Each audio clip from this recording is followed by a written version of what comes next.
नमस्कार दोस्तों, स्वागत है इस नई वीडियो में। हम बात करने वाले हैं एसएससी फेज़ 11 के बारे में। एसएससी फेज़ 11 क्या है, इसका ऑनलाइन कैसे किया जाता है। एसएससी फेज़ 11 में 5369 वैकेंसी निकाली गई है। इसमें क्वालिफिकेशन क्या लिया जा रहा है दोस्तों, उसके बारे में हम पूरी जानकारी लेंगे। पहले जानेंगे कि एसएससी फेज़ 11 क्या है, उसके बाद स्टेप बाय स्टेप हम पूरी जानकारी इस वीडियो में लेंगे दोस्तों। तो वीडियो में बने रहें, वीडियो को कहीं भी स्किप ना करें दोस्तों, नहीं तो आपको कुछ भी समझ में नहीं आएगा।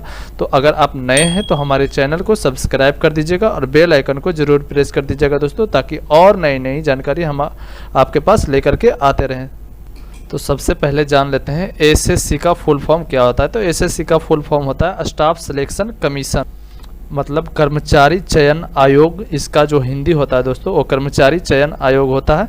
अब जानते हैं एसएससी फेज़ 11 क्या है। तो एसएससी फेज़ 11 में 11 से अधिक प्रकार के पोस्ट निकाले जाते हैं दोस्तों। उसमें बहुत सारे पोस्ट निकाले जाते हैं, जैसे सीनियर टेक्निकल का होता है, जीसीआई का होता है। इसमें सभी में एक एक दो सीट दिया जाता है और ये रीजन वाइज बांटा हुआ रहता है दोस्तों। तो आप जिस रीजन में आते हैं उसमें आप अप्लाई कर सकते हैं, चाहे आप किसी भी कैटेगरी में। इस आपके राइट साइड में कैटेगरी वाइज दिया हुआ है, किस कैटेगरी में कितना सीट दिया गया है वो यहाँ पे दर्शाया गया है। और यहाँ पे क्वालिफिकेशन के बारे में बताया गया है। क्वालिफिकेशन क्या रहेगा, तो ग्रेजुएशन पास रहने चाहिए सीनियर टेक्निकल असिस्टेंट में, और सभी में दर्शाया गया दोस्तों मैट्रिक पास, 12th पास और ग्रेजुएशन पास। ग्रेजुएशन से ऊपर के पोस्ट इसमें भी दिए गए हैं। तो अगर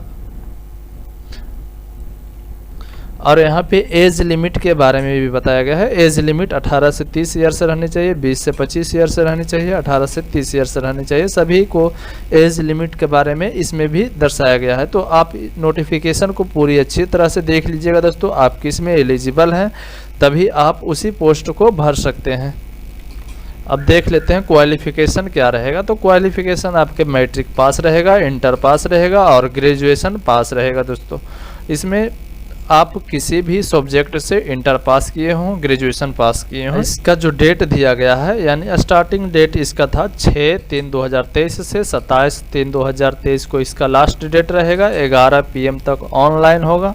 फिर उसके बाद आपका एग्ज़ाम फी जो लिया जाएगा वो 28/3/2023 तक लिया जाएगा और ऑफलाइन के द्वारा 29/3/2023 तक लिया जाएगा।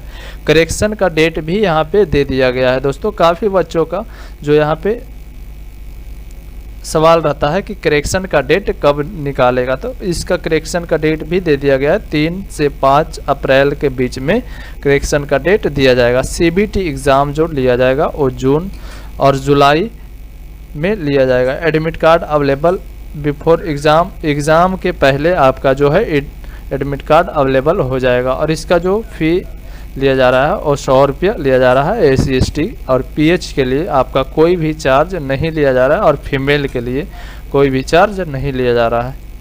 अब देख लेते हैं इसकी ऑनलाइन प्रक्रिया के बारे में दोस्तों। तो इसकी ऑनलाइन वेबसाइट पे आने के लिए आपको हमारे डिस्क्रिप्शन बॉक्स में लिंक दिया हुआ है, वहाँ पे आप क्लिक करके आप डायरेक्ट आ सकते हैं, या फिर आप डायरेक्ट सर्च मारिएगा ssc.nic.in। सर्च मारने के बाद आपको इंटर कर देना है। इंटर प्रेस करने के बाद आपको के पास इसी प्रकार का इंटरफेस खुल करके आएगा। यहाँ पे न्यू यूज़र वाले ऑप्शन पे क्लिक करके आप अपना पहले रजिस्ट्रेशन कर लीजिएगा। उसके बाद आपको फॉर्म फिलअप करना है। तो चलिए सबसे पहले न्यू यूज़र पे क्लिक करके अपना रजिस्ट्रेशन कर लेते हैं। न्यू यूज़र वाले ऑप्शन पे क्लिक करने के बाद आपके पास कुछ इस प्रकार का इंटरफेस खुलेगा। यहाँ पे आपको आधार नंबर डालने के लिए बोलेगा। यहाँ पे यस कर दीजिएगा, यहाँ पे आधार नंबर डालिएगा, कंफर्म आधार नंबर कीजिएगा दोस्तों। यहाँ पे नेम फिलअप कीजिएगा, उसके बाद वेरीफाई नेम कीजिएगा। उसके बाद यहाँ पे आप अगर अपना नाम चेंज किए हैं तो यहाँ पे यस कीजिएगा, नहीं तो आप नो रहने दीजिएगा। उसके बाद फादर नेम यहाँ पे सिलेक्ट फादर नेम डाल देना है। उसके बाद यहाँ पे फादर नेम वेरीफाई कर देना है, मदर नेम डाल के उसके बाद मदर नेम वेरीफाई कर देना है। उसके बाद डेट ऑफ बर्थ डालना है दोस्तों, आपका डेट ऑफ बर्थ क्या है। उसके बाद डेट ऑफ बर्थ वेरीफाई कर लेना है। उसके बाद यहाँ पे पूछा जा रहा है 10th का डिटेल्स डालने के लिए बोला जा रहा है। तो 10th का आप किस बोर्ड से पास किए हैं यहाँ पे चुन लीजिएगा। तो जिस भी बोर्ड से आपने पास किया है यहाँ पे चूज कर लीजिएगा दोस्तों। उसके बाद आपसे वेरीफाई करने बोल रहा होगा, बोर्ड वेरीफाई करने बोल रहा होगा, तो बोर्ड वेरीफाई कर लीजिए। रोल नंबर यहाँ पे डाल दीजिए, रोल नंबर वेरीफाई कर दीजिए।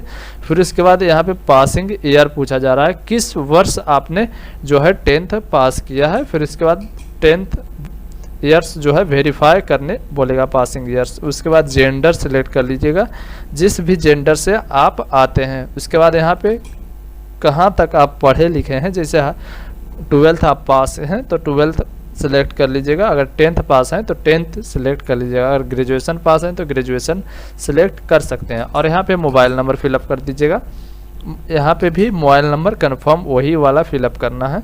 उसके बाद ईमेल एड्रेस, उसके बाद यहाँ पे अपना स्टेट सेलेक्ट कर लीजिए। सेव करने के बाद आपके पास कंफर्म का ऑप्शन आएगा, यहाँ पे कंफर्म कर दीजिएगा। यहाँ पे लिखा हुआ है दोस्तों कि आप 14 दिन के अंदर जो है आप अपना रजिस्ट्रेशन कंप्लीट कर लीजिएगा, नहीं तो आपका जो है डिलीट हो जाएगा।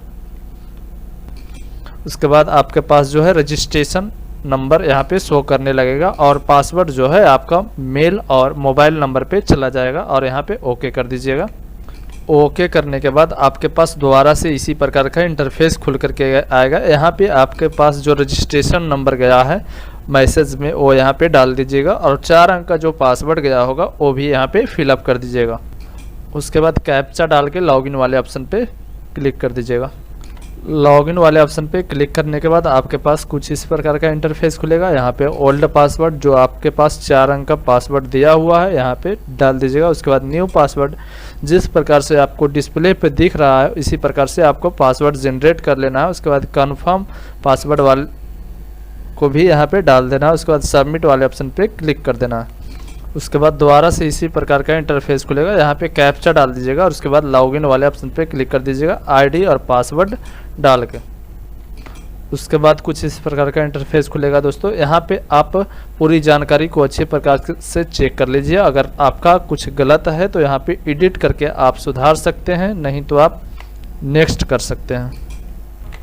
नेक्स्ट करने के बाद आपसे जो है कैटेगरी पूछा जा रहा है, वेरीफाई कैटेगरी यहाँ पे करने के लिए कहेगा, वेरीफाई कर दीजिएगा। फिर उसके बाद जो है नेशनलिटी यहाँ पे सिलेक्ट कर, तो इंडियन सेलेक्ट कीजिएगा। उसके बाद आइडेंटिफिकेशन यहाँ पे पूछा जा रहा है, आइडेंटिफिकेशन जो है आप यहाँ पे डाल दीजिए। जैसे आपके गाल पे एक तिल है तो आप mall mark on the face. उसके बाद यहाँ पे नो रहने देना है। अगर आप विकलांग में आते हैं तो यहाँ पे यस कर देना है और यहाँ पे आपसे पूछा जाएगा कि आप किस प्रकार के विकलांग हैं, वो नहीं है तो नो डाल दीजिएगा। फिर उसके बाद यहाँ पे परमानेंट एड्रेस पूछा जा रहा है तो एड्रेस यहाँ पे फिलअप कर दीजिएगा। फिर उसके बाद स्टेट यहाँ पे पूछा जा रहा है तो स्टेट यहाँ पे डाल दीजिएगा, डिस्ट्रिक्ट डाल दीजिएगा, पिन कोड डाल दीजिएगा। फिर उसके बाद यहाँ पे अगर आपका परमानेंट एड्रेस और प्रेजेंट एड्रेस दोनों सेम है तो यहाँ पे यस कर दीजिएगा, नहीं तो आप नो करके दोनों एड्रेस को फिलअप कर लीजिएगा। उसके बाद आपको सेव कर देना है। सेव करने के बाद आपको यहाँ पे क्लोज कर देना है। क्लोज करने के बाद आई एग्री वाले ऑप्शन पे क्लिक करके आपको फाइनल सबमिट वाले ऑप्शन पे क्लिक कर देना है। क्लिक कीजिएगा तो आपके मोबाइल और ईमेल पे एक मैसेज दोबारा से चला जाएगा। उसके बाद कैप्चा डाल के आपको सबमिट वाले ऑप्शन पे क्लिक कर देना। उसके बाद आपको यहाँ पे ओके कर देना है। ओके करने के बाद आपके पास कुछ इस प्रकार का इंटरफेस खुलेगा। यहाँ से अगर आपका जो है रजिस्ट्रेशन में कुछ गलत हो गया है तो यहाँ पे मॉडिफाई रजिस्ट्रेशन वाले ऑप्शन पे क्लिक करके आप उसे दोबारा से सुधार सकते हैं। चलिए अब हम फॉर्म भरना स्टार्ट करते हैं दोस्तों। तो सबसे पहले अप्लाई वाले ऑप्शन पे क्लिक करेंगे। अप्लाई वाले ऑप्शन पे क्लिक करने के बाद आपके पास कुछ इस प्रकार का इंटरफेस खुलेगा। यहाँ पे आपको पूरी डिटेल्स को चेक कर लेनी है और नीचे चले आने हैं दोस्तों। तो यहाँ पे आपको रीजन पूछा जा रहा है तो रीजन आपको इस नोटिफिकेशन के अनुसार देख लीजिएगा। ये आपका रीजन दिया हुआ है, ये रीजन कोड है, ठीक है। उसके बाद ये पोस्ट दिया गया है, ये SC का है, ST का है, OBC का है और जनरल का है। ये सभी का पोस्ट दिया गया है। तो यहाँ पे देख लीजिएगा, आपको रीजन पहले सेलेक्ट कर लेना है जिस भी रीजन में आप डालना चाहते हैं। उसके बाद पोस्ट कोड देखिए ये है दोस्तों, यही आपका पोस्ट कोड है। तो आपको कोड देख लेना है कि किस में खाली है। आपका जिस भी कैटेगरी में आते हैं उस कैटेगरी में अगर आपका सीट दिया हुआ है तो यहाँ पे आप उसी कोड को सिलेक्ट कर लीजिएगा। कोड सेलेक्ट करने के बाद आपका जो है पोस्ट नेम शो करने लगेगा, उसका क्वालिफिकेशन क्या है वो शो करने लगेगा। फिर उसके बाद आपको यहाँ पे टिक मार्क कर देना है, यहाँ पे आपको सेंटर चूज कर लेना है। सेंटर चूज करने के बाद आपको यहाँ पे नो वाले ऑप्शन पे क्लिक कर देना है। उसके बाद आपको नीचे चले आना है, तो नीचे यहाँ पर दिया हुआ है वेदर सेक्सिंग एज रिलेक्शन, यानी कि अगर आपका एज लिमिट जो इसमें एज दिया हुआ है उससे अगर आप ज़्यादा हो गया है, आप छूट लेना चाहते हैं एज में, तो यहाँ पे आप यस करेंगे, नहीं तो आप नो कर देंगे। नो करने के बाद आपको नीचे चले आना है, तो यहाँ पे आपका एक ही ऑप्शन शो करेगा, यहाँ पे टिक मार्क कर देना है। उसके बाद यहाँ पे सब्जेक्ट में भी टिक मार्क कर देना है। यहाँ पे आप कितना तक पढ़े लिखे हैं उसका क्वालिफिकेशन डालना है, जैसे ग्रेजुएशन तक पढ़े हुए हैं तो B.A। उसके बाद आपको नीचे चले आना है। नीचे यहाँ पे अगर आपके पास एक्सपीरियंस है तो यहाँ पे डाल सकते हैं, नहीं तो आप इसे ब्लैंक छोड़ सकते हैं। उसके बाद आपको फ़ोटो यहाँ पे डाल देना है, फ़ोटो और साइज को अच्छी तरह से डाल लेना है दोस्तों। यहाँ पे फ़ोटो पे आप डेट डाल सकते हैं, नहीं तो आप छोड़ भी सकते हैं। उसके बाद आपको यहाँ पे यस पे टिक लगा देना है। उसके बाद आपको यहाँ पे आई एग्री वाले ऑप्शन पे क्लिक करके कैप्चा डाल के आपको प्रीव्यू वाले ऑप्शन पे क्लिक कर देना है। जैसे ही आप प्रीव्यू वाले ऑप्शन पे क्लिक कीजिएगा, आपके पास कुछ इस प्रकार का इंटरफेस खुलेगा। यहाँ पे आपको पूरी अच्छी प्रकार से चेक कर लेने हैं, आपको पूरी अच्छी प्रकार से डिटेल्स को देख लेनी है। फिर उसके बाद अगर आपका कुछ गलत है दोस्तों, तो यहाँ पे एडिट वाले ऑप्शन पे क्लिक करके आप एडिट कर सकते हैं, नहीं तो आप सबमिट वाले ऑप्शन पे क्लिक कर सकते हैं। उसके बाद आपको ओके कर देना है। सबमिट करने के बाद आपके पास 3 ऑप्शन खुलेगा, 3 या 4 ऑप्शन खुलेगा दोस्तों। आपको वहाँ पे लिखा हुआ रहेगा कि आप पहले पेमेंट करना चाहते हैं या प्रिंट करना चाहते हैं, तो उस पर आप पहले आप पेमेंट भी कर सकते हैं और प्रिंट भी कर सकते हैं दोस्तों। तो पेमेंट करने के बाद आपका जो है फॉर्म सबमिट हो जाएगा, और सबमिट होने के बाद आपको प्रिंट आउट मार लेना है। तो प्रिंट आउट मारने के बाद आपको अच्छी प्रकार से रख लेना है दोस्तों। अगर वीडियो अच्छा लगे तो वीडियो को लाइक कीजिएगा, चैनल को सब्सक्राइब कीजिएगा और बेल आइकन को ज़रूर प्रेस कर दीजिएगा, ताकि और नई जानकारी हम सबसे पहले आपको देते रहें।